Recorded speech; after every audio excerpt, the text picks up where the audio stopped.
Hey, hey, hey, it's your girl Anna. Welcome back to another episode of Godless Intentions. How y'all feeling tonight? Tonight's going to be a good night because I got a very special guest in the building. My good friend, poet, author, and mentor at SmooveBabii. Yo, what's happening, man? Yeah. What's happening? What's going on, man? What up? How you feeling, bro? Man, I'm blessed. That's good. I'm blessed.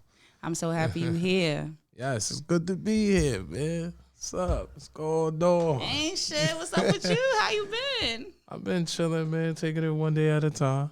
You feel what I'm saying? So, I said poet, author, and mentor. That's a fact. So, tell me what's going on in the poetry world. Poetry world, I got some things coming up. My team, Street Profits. Shout outs to my team, Shout out Street to them. Profits. That's a fact. In the poetry world right now, we got March Madness coming up. March Madness is a competition, a slam with 32 poets that we host. Oh, that's dope. On Clubhouse. So we're going to do that. Okay. And for me personally, what I got going, the next couple of months, I'm going to release 2 books. One called Inner Peace, and the second one is called Girl on Your Lock Screen. That's it. Wow, shout out to you. That one's going to be a little spicy. It ain't going to be a poetry, but it's going to be a little spice to it. And the biggest news is I'll be at the Apollo on March 22nd. March 22nd. The Apollo been on fire lately. That's a fact. It's been on fire lately. That's a fact. Yeah. My son Drake was in there not too long ago. Drizzy and Harlem. I said, y'all not playing. He wasn't playing. They had Little Kim in there too. So yeah, they had Little Kim. They had the Dipset in there. They was in there with Drake, Jada. Yep, Jada. Yeah. Shorty from Brooklyn too. Lola don't play with it. Don't play with it. Yeah, that's a fact. Then they gonna have SmooveBabii. SmooveBabii in the building. Real good. Paulo looking real good. So tell the people where you from.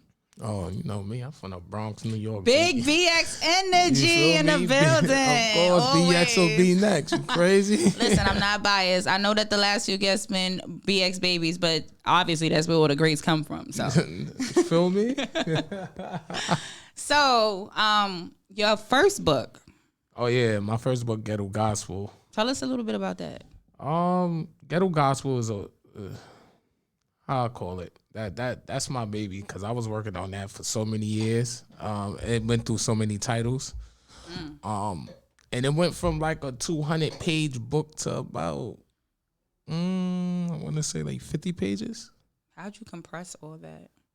What I did was nobody wants to read a textbook full of poetry. I'll tell you that right now. I don't care who you are. Nobody wants to read that. So I figured if I make a short book about 13 poems, it gives people time to actually read it and keep going back and rereading their favorite poems. Like every poem in that book, I think except for one, is what I like to call performance pieces. Meaning I actually go on stage and perform these pieces in these like spoken books. word. Yeah, it's definitely spoken word. So that's what that book is all made up. The second book and the piece is going to be more intimate, more vulnerable type pieces. So that's when that is. Where do you usually sell your books? Well, I sell them because I need all my royalties. All the money, all the coins, all the change. I ain't mad at you. I need all that. But so for my first book, Ghetto Gospel, people could actually DM me on IG. My IG is SmooveBabii, SmooveBabii. Yeah, I heard it. DM me. I still got some copies left. But my second and third book, I might do self-publishing. Don't really know yet. I'm waiting to hear from a publisher, a company now, a publishing company right now about my second book. Once I get whatever answers they give me, whether they take it on or not. If they don't take it on, I'm just self-publish. And then I just be everywhere. But that third book, I think I'm going to just self-publish just to get the feel. Just to get something that new. Experience, something new. Like, I want to be well-rounded. So that's my goal. That's my goal. So where do you get your inspiration from for your poetry, for your books? Life. what I see every day, what I've been through, what I've been around, what I experienced, what I survived. So just like real life. Like I call my poetry ghetto gospel. It's a way of living, and that's inspired by Tupac. You know what I mean? Is that one of someone? Because I know he's definitely a poet. Yeah, that's my favorite artist of all time. That's the GOAT. I don't care what nobody talk about. I keep saying I know I'm from New York, but I'm a West Coast girl. Because Tupac is definitely my guy too. From the East, man. He's from the East. He lived on 183rd too. Don't let them tell you. I keep hearing that. I heard it in the Bronx. Yeah, In the Bronx. 183rd in Walton. They know his grandmother. I'm sorry, all the greats come from the Bronx. Yeah, let's not do that. I mean, he was born in Harlem. Grew up in Baltimore. Well, like I said last time on my last episode, Bronx and Harlem is cousins. So, we won. So, but he East Coast. He just went over to the West Coast to show them, like, I could do what y'all do, too. Yeah, he was repping West Coast hard. Of course. Hey, listen. Gotta do what you gotta do, man. Like he said, my block is wherever I caught my first experience from. So, if y'all don't know, go listen to that song. He shouts out everywhere he's from. Wow. On my block. Okay, I definitely have to. Really? I have to go listen to that. Yeah, he got the hood in there. Yeah. Yeah, I'm gonna run that back. Yeah, go listen to that. Who do you aside from Tupac in these times, who do you look up to, if anyone, any poets for inspiration or anybody that you would want to collab with? I mean, I'm a fan of a few outside of my team, like Shay the Poet. That's my gunner. Shout out to Shay. The Poet, Symbolic Night, my man Solange, Jay Cherie, and all the new people on my team as well. I got some stars coming up. We about to shake the world. Tell us about your team. Talk about it. Who's on my team? Let's see. I don't want to miss nobody. They start wilding on me. Take your time. Wilding on me. Nah, I got we got some new fresh faces like my son Nick, aka Bars. You feel what I'm saying? We got Dega. We got Gamo, Ya, Naya. My son Soulful Poetry out of Detroit. My man Devon Charles. We got my man Symbolic Night sister, Kiara. I feel like I'm missing somebody. Oh yeah, my man Luck, Almighty Luck, you know what I'm saying? I think I called everybody. And what do your team, what do you guys basically do? Well, what we do spoken word. Okay. And we live by the model of we bigger than poetry. So this is a family-based type of thing. But we take our experience from our communities, and then when we reach a certain plateau, we're gonna start giving back to our communities, these same communities that birthed what we're talking about. You understand what I'm saying? Yeah. And then also giving Black youth a voice to speak outside of just rap or sing. You know what I mean? Like, I think poetry is kind of one of those dead arts. I really feel that performing arts in general, specifically in the Bronx, I'm always talking about a hometown, does not get the attention that it used to and that it should, especially poetry. Right. I feel like, if it's not Shakespeare or, nothing wrong with that stuff, but I feel like I don't really see much of a platform in our New York City public schools for urban poetry. At all. I mean, Shakespeare didn't even write his own stuff. A Black woman wrote it. You had ghost writing like Drake. Nah, don't do my son is an artist. Feel me? I take that back. My son's an artist. But don't kill me, Drake. But I think that's what's outside of it being taken out of our schools, because they don't have the funding. Let's just be real. I mean, if people really pay attention to what's going on in their neighborhoods, they are even taking over parks and making schools. So you take all these parks away, where do the kids go? I mean, I was driving through the hood. Right. They took the park away. That's going to become a school. Schoolyard that we grew up in. It's a school now. Is a school, and I don't understand, because the junior high school's across the street. So how chaotic is that going to be? Because you take that park away, school across the street from a school, the after school programs is basically babysitting clubs because they don't do what we used to do in after school. Yes. And then you force these kids in drug-infested neighborhoods to go where? To the corners. What outlets are they going to have if exactly. there are no parks? There's no, PSL. There's no boys and girls clubs. Yeah. There's none of these. These are closing little by little. And then not only that, they take little vacant lots or vacant homes and they build in low income and housing, but it ain't for the working people really. They're not really low income. They ain't really low income, but it's from the people coming home from programs, from being locked up. There's people in these other programs, drug programs, that they putting in these buildings first. Yeah. So you tempting them with they demons to go outside and do what they came back from. So it's all in the master plan. I don't, you know what I mean? So it's a lot, but yeah, that's basically what my team trying to do. We trying to even go into the schools and start poetry programs. Like, that would be amazing. We trying to do that.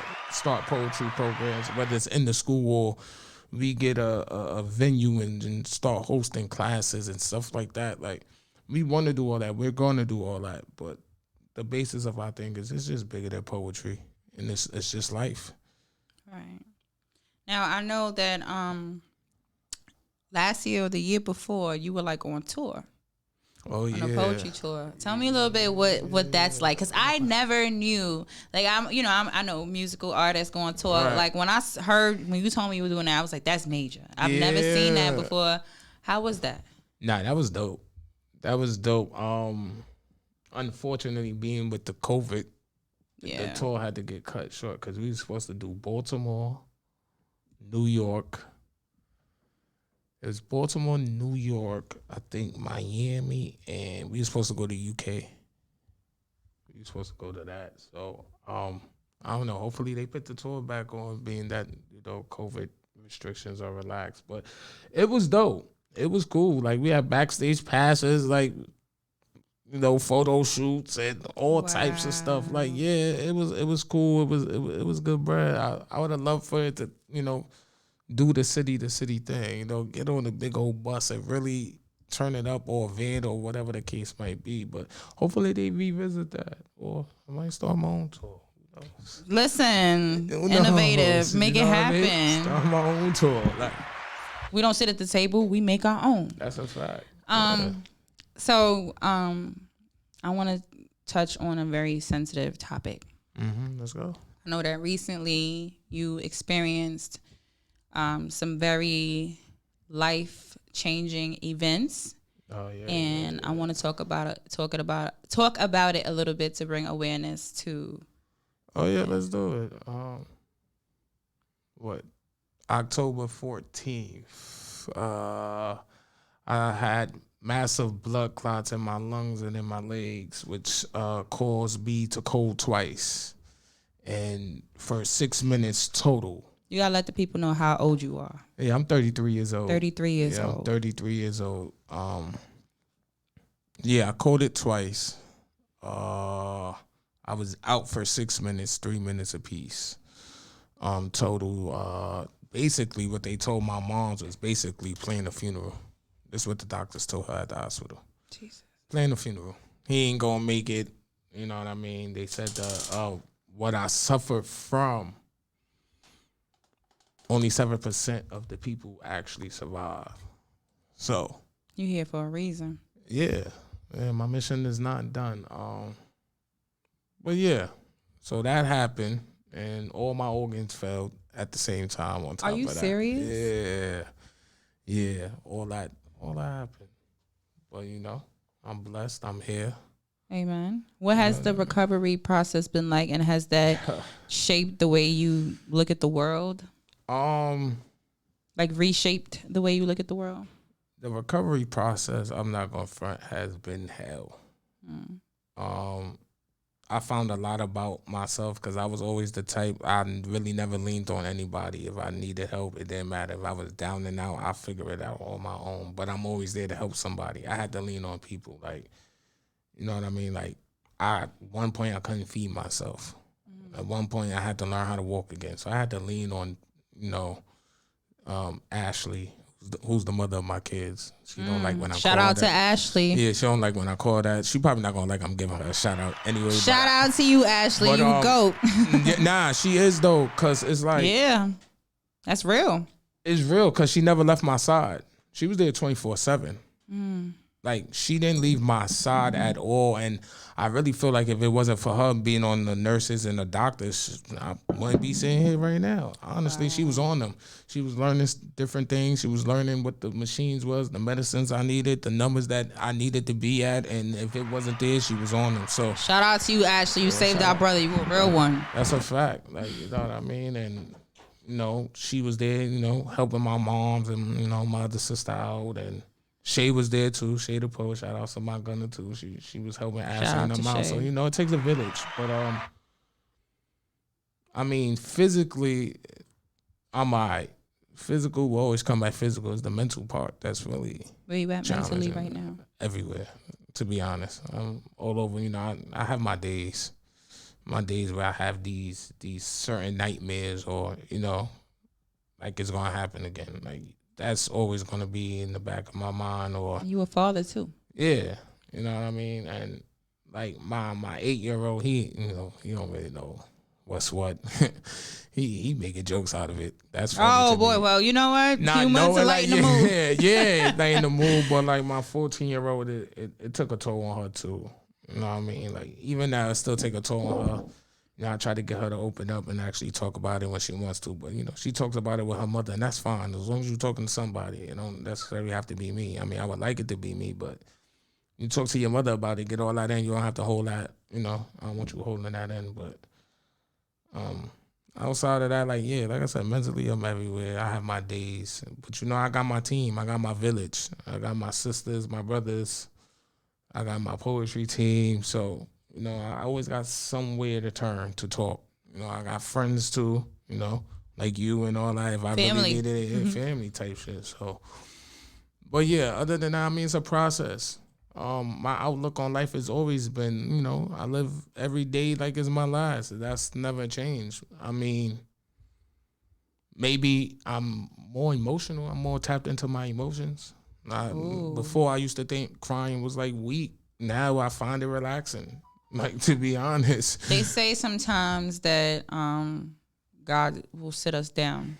Oh, he set me all the way down. And it gives us a chance to get a different perspective. And sometimes greatness is birthed in that moment. Like you don't know what can come from this experience. Do you think that this experience will contribute something to new material that you make in the future? I mean, of course. It's something I went through. It's life.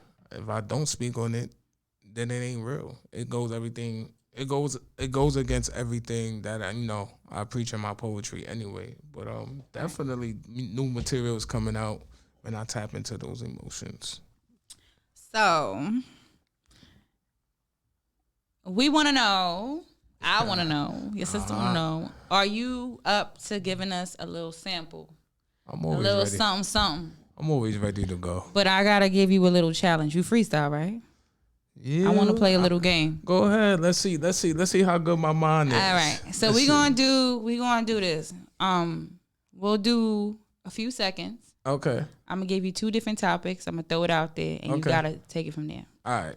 All right. I'm ready. Let's see. So, let's do something attached to most recent events. Okay. Tyree.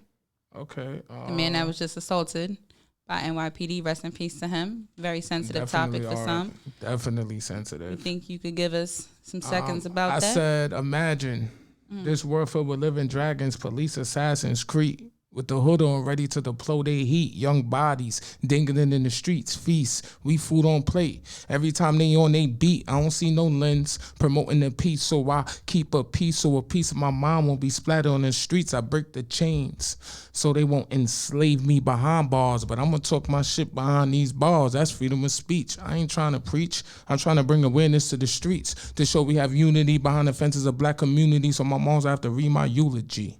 God has a plan for me, but who would I be if I don't use my voice to uplift? We say that Black Lives Matter, but all lives matter. We got to stop killing each other and disrespectful manners. I mean, they say we got lazy after we stopped working for free.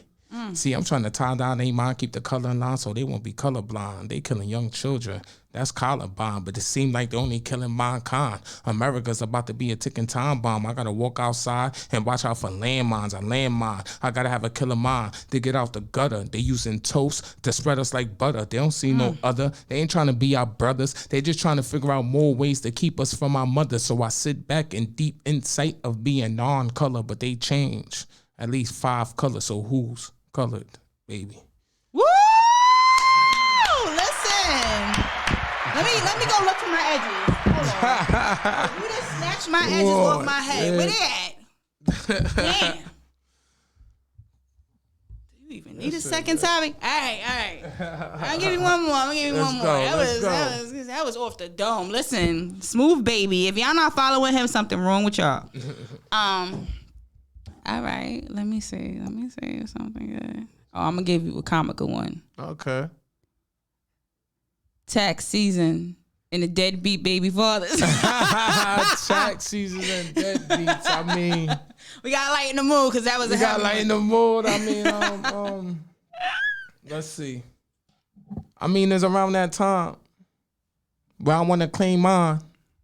But have I really been there for mine? I mean, people don't understand what's in my mind. See, mine's is supposed to be mine's, but she always wanted to be hers. I mean, she always wanted to be hers. See, she was scared and she gets to drop her baby off to her village. But when I'm scared, I have to stand there and be a man about it.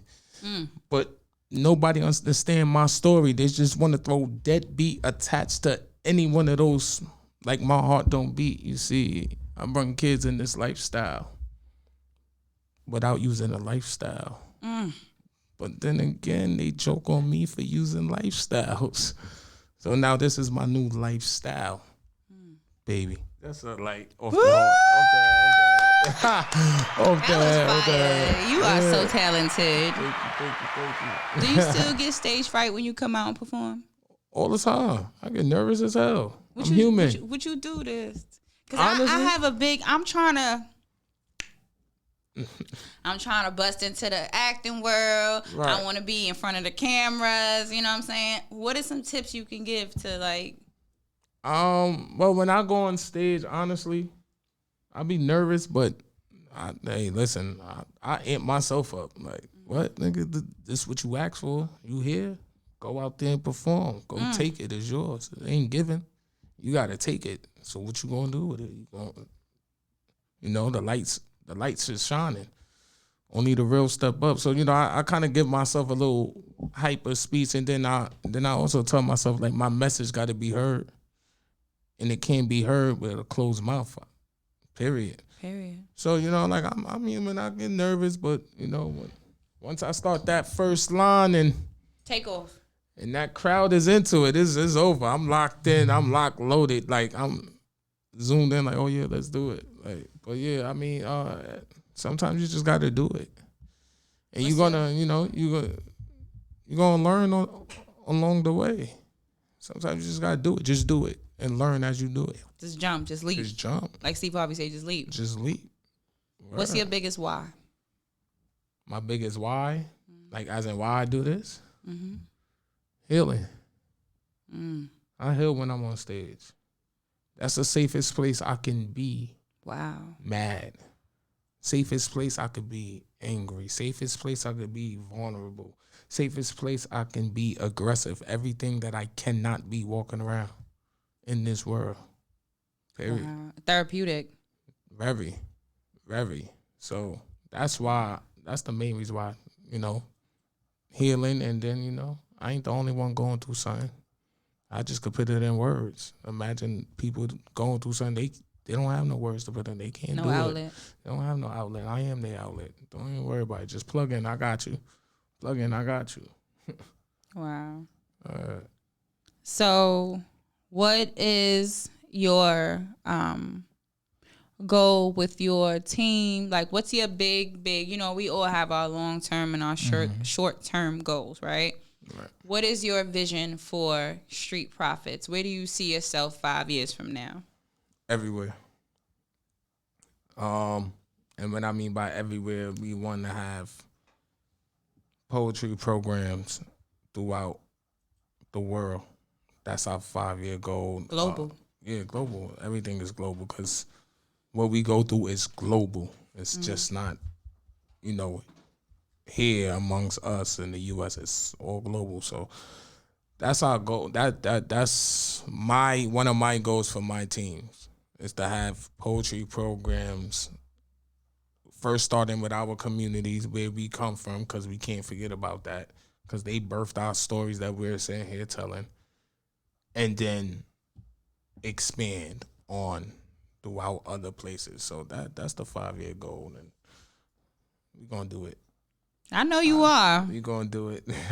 I know you are. We're gonna do it. All right. Before we wrap up, what is some advice you have for someone that is trying to break into the poetry industry, but they probably don't have the courage? Maybe they feel like they don't have the resources. Oh, wait, before I get there, I just want y'all to know that I used to be a poet. I used to be like a fake rapper for like a week. And for like a week. remember, do you remember when I sent you a poem of mine? I was like, I remember. Look at this. Look at this. But like, I don't know how to get, like, I could write it on a paper, but I don't know how to like get in front of a crowd and perform. I mean, well, there's different types of, and that's another thing too. It's different types of poetry artists. I like to call them book artists, where you write book material. And, so like you're not performing, it's just book. Yeah, it's just like a journal entry. Like, you feel what I'm saying? Like, performing is having a conversation with people.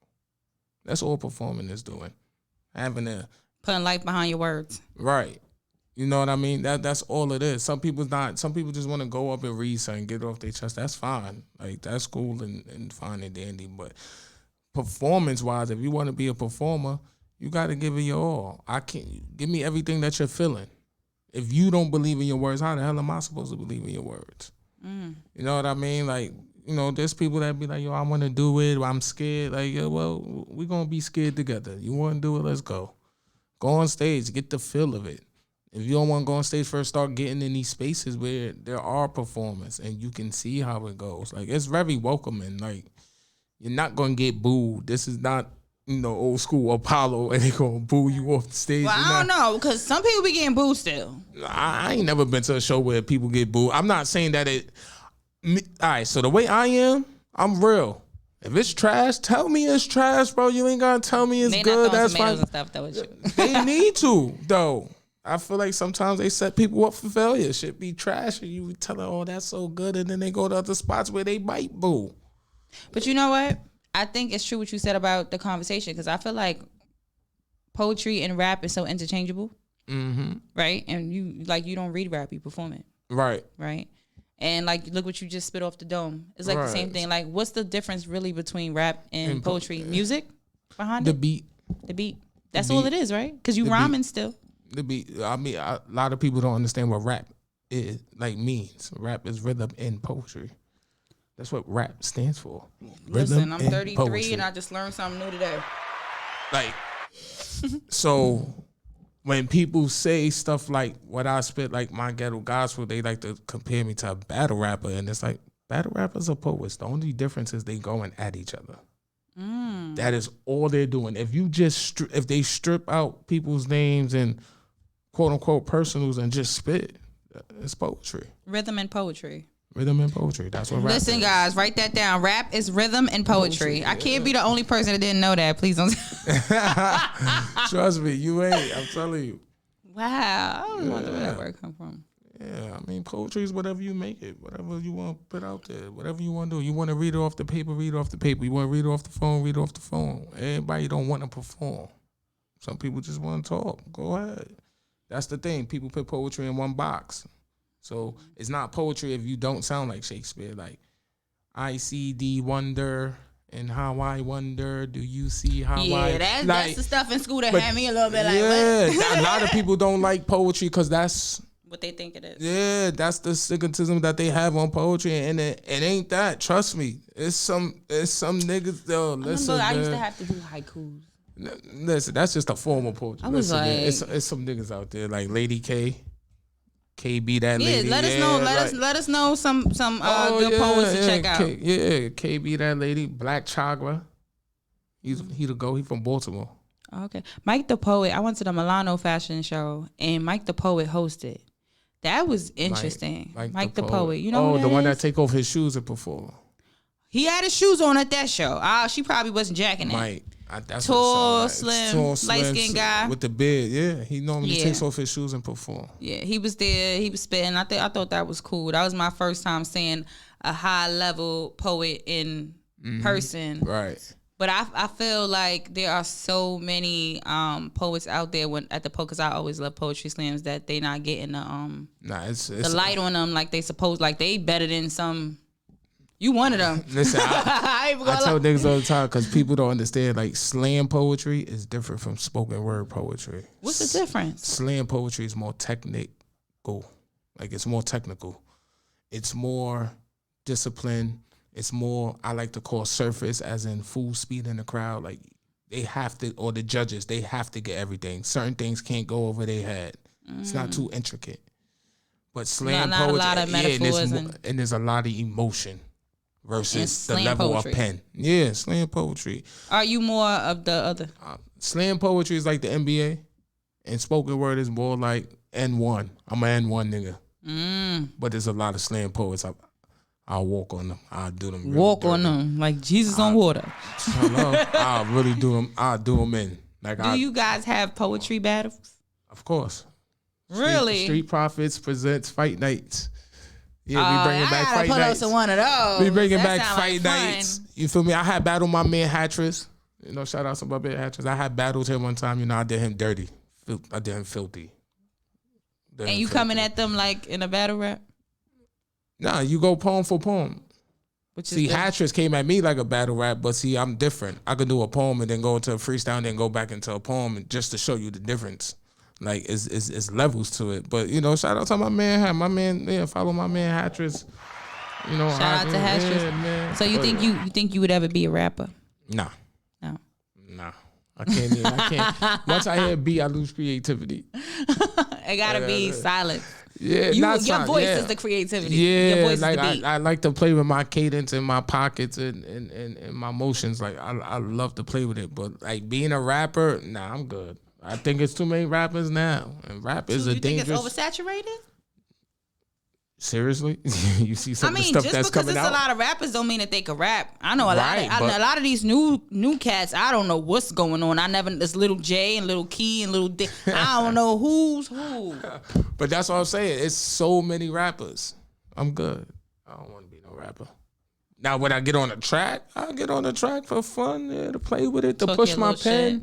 Yeah, to sharpen my pen, to be well-rounded. Yeah. Can you see yourself ghostwriting? Want to ghostwrite for Drake? Ghostwrite. I'll ghostwrite with Drake. We go all the way up, Drake. What's up? Holla at me, Drake. Word. I'll ghostwrite with Drake. We lit. I'll make sure he signed me to the team, man. That's Drizzy. You kidding me? You bugging. But now, ghostwriting, maybe. Songwriting, that would be dope. I think that's what's next for me personally. I think behind the scenes is so slept on. Like they make money. Listen, they make money. Come on, man. Look at Mooney Long. Like she was a songwriter before. Quincy Jones was a songwriter for so. Come on, man. Ask Whitney. Come on, man. Like songwriting is so dope. I think that's my next challenge, though. Wow. I want to try songwriting. That's different. I think that'd be an easy crossover for you. Maybe. I don't know. Maybe not. It's because you're so emotion and passionate when you so I mean I'm gonna try that at one point once I get certain things established in poetry. You know what I mean? Still got some stuff that I'm set out to conquer and take over, but I'll try some songwriting. That sounds like fun. What's your biggest fear? What, in life? Yeah, overall. My biggest fear in life is just time. Time running out when I can't get everything I want done. So, I mean, yeah, just time. Because it's hard to be an artist. It's hard to be a mentor. It's hard to be a father. It's hard to be a brother, a son. Like, you got to make time for everything in your life that means something. Mm-hmm. So, yeah, my biggest fear is just running out of time before it's my time. If it's my time, then it's cool. But what's being a mentor like? stressful. Stressful but fun. But are you helping the up and coming poets to develop their craft? Of course. They got to be better than me. Or what's the point of doing it? That's good. You know, I'm glad you said that because Nicki Minaj is one of my favorite artists. You know, I'm old. Right. We old. Right. So I like the older rappers, and I feel like she gets so much backlash because they say, she don't want to show love to nobody that's in the game, anybody that's hot. And they saying like she's supposed to support the up and coming and want them to be better than her. But then on the same side, it's like, I understand when Nicki's like, I had to get this out the mud. It's different. It was a different time coming up. Right. And it's like, she just feels like, it's not that I'm not, willing to give back. It's just like, you have to earn it. So how do you feel about that? Like, how do you feel about, like, you having to go through whatever you went through to build your platform to where you are, mm-hmm. and then turning around and helping people, like? So for me, honestly, being that I went through what I went through by myself, because when I started poetry, I was by myself. I ain't have no team. I ain't have no mentor. I had to learn on the fly. You feel what I'm saying? So with me taking people and actually opening their eyes to certain things. Like, I don't mind. Like, when I first met my team in 2019, I told them, yo, because they younger than me. A lot of them is way younger than me. Wow. Me and my co-host Kenny Sings also dope. Oh, my God. Shout out to Kenny Sings. Twin. Twin, they don't understand. That's who I missed on the goddamn my team. My fault, Twin. She gonna kill me. She gonna kill you. She gonna kill me. But you say the best for last. But Twin, yeah, my twin, Kenny Sings, dope, phenomenal spoken word art. Oh my Don't you Lord. guys have a podcast? Yeah, we got a podcast called Hitting Lines Podcast. You can find us on, you feel me? All major streaming platforms. We coming back with season 3, February 10th. Season 3, y'all. Check them out. But like.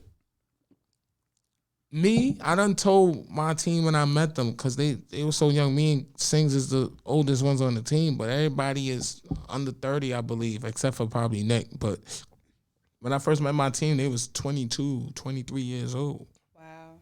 And the way they talking of what they going through, it was like, yo, y'all advance. And I already told them, yo, y'all gonna be better than me.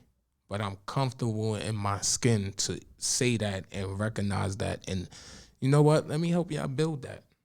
Because I still do what I do. It don't bother me because I do what I do anyway. Nobody can't take away from what I do.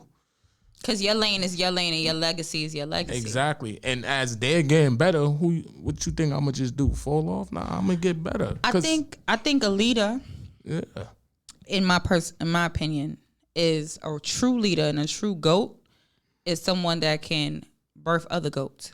Like, that's different. Like, it's one thing to make it successfully on your own. Right.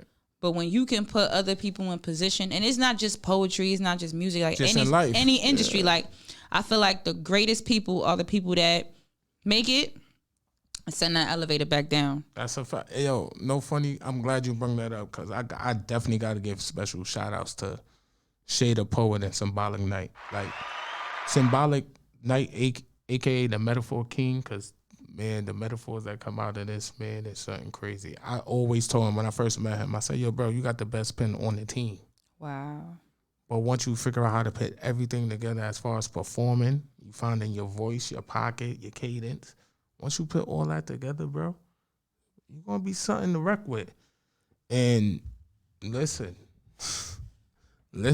he had a feature not too long ago. I couldn't make it out to that one, but man, when I seen the video on that, I'm like, oh, my boy has came. I literally told him how proud I was of him. And I told him, yo, it's your time, bro. It's time for me to step aside and you step in this spotlight, bro. It's yours for the taking, bro. It is yours. It is you. It is Shay, because Shay too. Shay been grinding for so hard. Like, I'll never forget Shay's first feature, 2020, New Year's Day. Pandemic. 2020, New Year's Day, she messed up. She got on stage, she messed up. But the one thing when she got off that stage, she came to me and said, y'all want to be better. I want to be great. I said, as long as you listen to me, I got you. You know, I don't write for my team. All I do is support and help them.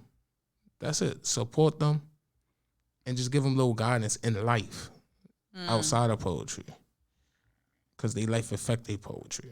Because poetry is written from your life's perspective. Exactly, for the most part. So that's all I do for my team is just support them and put them in positions to win.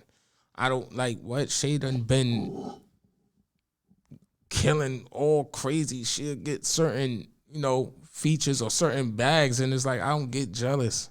I don't get envious. That's the whole point. I gotta build y'all up to a point where, all right, y'all could take over and let me go conquer something else too. And that says a lot about you. Like, you feel what I'm saying? Yeah, like, man, there's some hitters on my team, man. It's shout out to Shay and shout out to Symbolic Night. Symbolic man. Night. And Twin. Go check them out. And Twin, man. Kenny sings. Man. Kenny sings. Kenny, please don't beat him up. He forgot. He's all right though. Listen, my brain. It's all right. You've been through some things. Right, but nah, yeah, they dope. Nick dope. So I want to get back to my question that I was asking you before. For people that are aspiring, but they don't have the courage, give them some advice. The best advice I could give is outside of just do it. Just do it. Yeah, just do it. Right. Outside of that though, if you nervous, I say this. If you want to see how good you really are, take one person with you to your first show. Just one. Don't take everybody, An honest person. An honest person. Take one honest person with you to your show and perform. It doesn't matter. Just go out there and get your feet wet, right? Right. And that crowd will let you know how you did.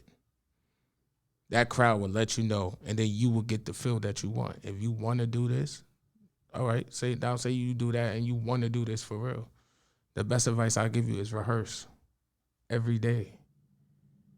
Every single day. Consistency. Rehearse. And when you rehearse, don't just say the words to learn the words. Actually perform as if you are on stage. So when you get on stage, it feels normal. Perform in front of the mirror. Perform if you waiting for food. Like, put your headphones in. It look like you're listening to a song. Perform. Get comfortable with being uncomfortable. Comfortable with being uncomfortable. Yeah. Listen to yourself. Record yourself. I feel that with a lot of success, I always say success in whatever industry you're trying to dominate is literally on the other side of the door of fear. Yeah. I believe that. Yeah. Nah, it's a fact because fear will stop you. Fear will stop you dead in your tracks and you don't know what you're missing out on at the end of the day. But, you be your own worst critic. So when it come your way, it ain't nobody out here can tell you worse than what you tell yourself. You feel what I'm saying? And become a student of the game. Study yourself. Some people will say, I don't like hearing myself. Get used to hearing yourself because that's the only way you're going to get better. Hear yourself, see yourself. And be receptive to criticism. Of course. You got to. Yeah, because some people can't take. I'm a tourist, and even though I'm the most best sign in the zodiac, I don't know about all that. Now. No offense to the other sign. Leo gang. We have a hard time with constructive criticism because we kind of think we always right. But I've learned that whenever I've stepped back and I've been receptive, I've learned so much. Yeah. Gotta humble yourself. Yeah, you gotta take the ego out of it sometimes. Yeah. No ego in success. Well, until you make it, until you gotta. I think you gotta earn the right. You gotta be like yay. Now everybody couldn't be how he be. Even though he's wrong, I think he's wrong certain things. But I feel like when you reach certain accolades, you could kind of. But when you in the process, you gotta kind of be humble. I mean, you still gotta have an ego even in the process. You gotta have an ego, but you gotta know when to bring it out and when to tame it. Okay. Balance it out. Yeah, because tell me right now, I don't care if I go to a show. If I don't have an ego with whoever's on that card, then who am I? You feel me? I tell anybody, I don't like some people like, yo, such and such is on a card. And what does that mean? I don't care if Jay-Z, Jada Kiss, and Fab is on a card, bro. If I'm on there, I'm going up there and I'm going to feel like I'm the best on the card. Why would I not? Why would I short myself? Right. So sometimes you got to have ego in it. You just can't have ego when criticism is coming back to you. That's when you got to tame it. That's when you got to take it out of it. Because it doesn't do you no good. You know what I mean? Like, I got criticized plenty of times before. And I always think, like, what? Like, but like that was dope. But that makes me a way better writer. So, you know what I mean? Like, trust me. Some people don't check me. Some people don't check me. You know, shout out to my son, The Saga, battle rapper. He don't check me Shout out to The Saga. Yeah, he don't check me before. Like, you feel what I'm saying? My son, Black Chaga, done check me. Outside of my team, like, you feel me? But, yeah. But, you know, you could keep your ego. Just know when to bring that beast out and when to tame that beast. Well, I want to thank you so much. Of course. For pulling up to Guileless Intentions, where we're always keeping it real, uncut, and unfiltered. You guys make sure you check him out. Drop your Instagram one more time. SmooveBabii, that's SmooveBabii, me, not why me. Baby is easy. I'm golly, shit me. And you in the Apollo when? I'm in the Apollo March 22nd. Get your pull tickets. Pull up. Get your tickets. Get your tickets. Pull up. I'ma be there. Be there. Be square. Hello.